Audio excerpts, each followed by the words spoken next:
Hey, good evening, and welcome to all of our Facebook, Twitter, and YouTube channel WCNC Charlotte viewers. I'm joined by our Alex Shabad, our Defenders, and I'm Fred Shropshire, by the way. And, we love to come on here on these channels, on these different platforms every once in a while and let you know what we're working on.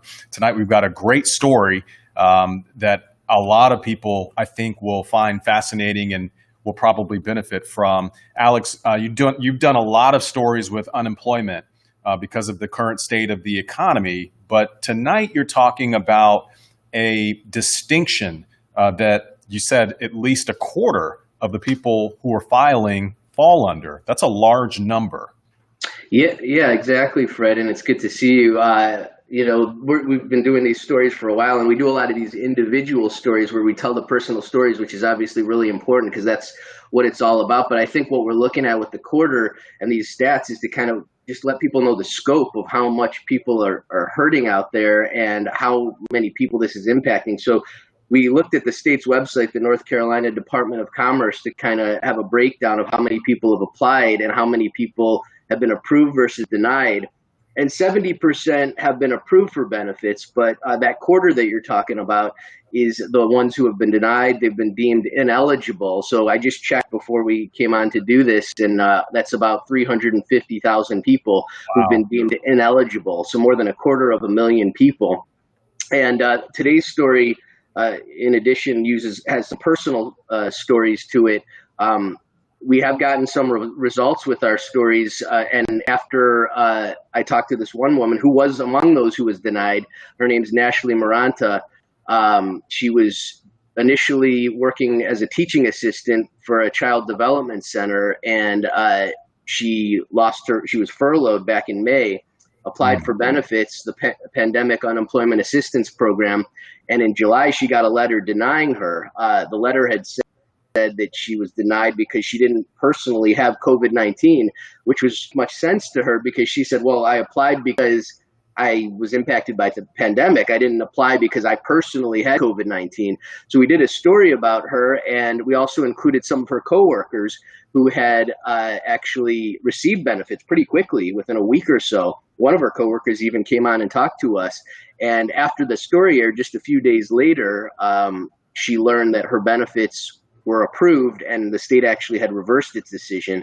That wasn't the first time that had happened. There was another woman before her who also had her benefits denied, and the state reversed its decision after our investigation. Nashelly saw that story, and that's why she contacted us.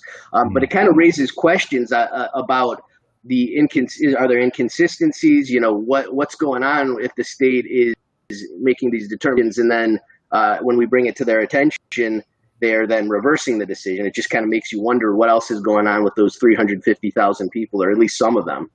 Yeah.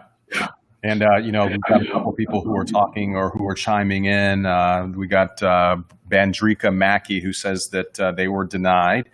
And then we've got, some frustration. One of our people's, Brian Ellers, says it's a joke. They are ineligible. They didn't ask to stay home because it's mandatory, which is absolutely true.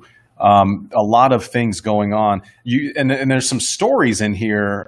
There's an interesting story of, going through the process, trying to figure out if you're eligible and going back and forth with the state. I know a lot of these folks are going back and forth, but Nashelly had an interesting story about how she found out about her benefits. Yeah, she'd obviously been waiting, and she was skeptical of the process because she'd had these ups and downs where she thought things might turn around. But she was telling me just this moment where she was driving in the car. This was a few days after we had aired the story on our Defenders, Where's the Money segment. And a few days later, she's driving in her car and she sees that there's an area code Raleigh's calling her. And she said, she clicked. She's like, oh my gosh, I got to answer this call. So she immediately pulls over, and sure enough, she answers the call. It's a representative from the North Carolina Department of Commerce. And just days after our story aired, she was getting her benefits approved. And it was only a few days after that she checked her account, and she said there was a large sum of money in there. And she said, honestly, it was crazy to see that after what she's been through. And it really, was rewarding to hear from someone we could bring attention to their story, because I remember talking to her a month or two earlier, and I mean, she was in tears during our interview. She was putting her hands in her face. I mean, she was just said she had so many bills to pay off, and the tough times that she was describing. It's just it was heartbreaking to see that. And then a month later, I'm kind of seeing tears of joy where she said she feels like she wants to cry because she just can't believe what she's gone through. And then after all that struggle, she's come through on the other end. And her story is not alone. I mean, before her, like I said, there was a woman named Margaret Rossetti who was a travel agent, was initially denied. And then the state had told her that her job loss wasn't directly related to the pandemic. But she said, hey, I'm a travel agent. We've all seen the impact to the airline industry. And then after we aired that story, her benefits were approved and the state had reversed its decision. So that's kind of what we do at this segment. Where's the money? We try to get answers for people. There's a lot of struggling people out there, and we're scratching the surface and trying to get as many stories out there as we can. But obviously the numbers say it. There were 350,000 people being denied. There's a lot of people who are struggling out there, and we have resources to help people.